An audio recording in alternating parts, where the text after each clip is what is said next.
بنقل لكم النهارده تجربتي مع شركة الرحاب، وهوريكم فيديو للشقة بإذن الله، لأن الشقة عجبتني. وبعدين أنا ما بعملش دعاية لشركة ولا حاجة، لأن أنا عامل 150 فيديو على 150 فندق فبأساميهم.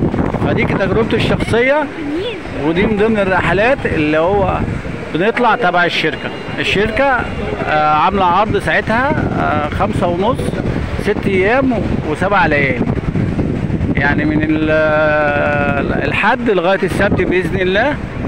فالعرض كويس، المواصلات داخلية من القاهرة لغاية مطروح، والداخلية لشواطئ زي زمردة، غزالة زمردة، وادي عجيبة هنروحها، وادينا هنروح كليوباترا وسوق ليبيا، رحلة لسوق ليبيا، ورحلة شارع الاسكندرية.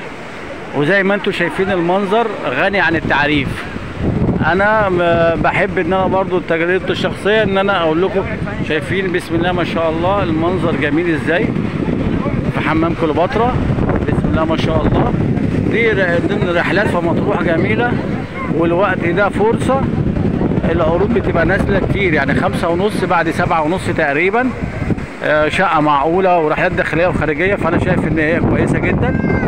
وبنقل لكم تجربتي عن الشركه، دي حاجه على عينك يا تاجر زي ما بيقولوا. واي معلومه في الفنادق انا بقدمها لكم، وهجيب لكم فيديو تفصيلي بالشقه، لان الشقه عجبتني وهوريها لكم باذن الله. انتظروا الفيديو القادم باذن الله. والسلام عليكم ورحمه الله.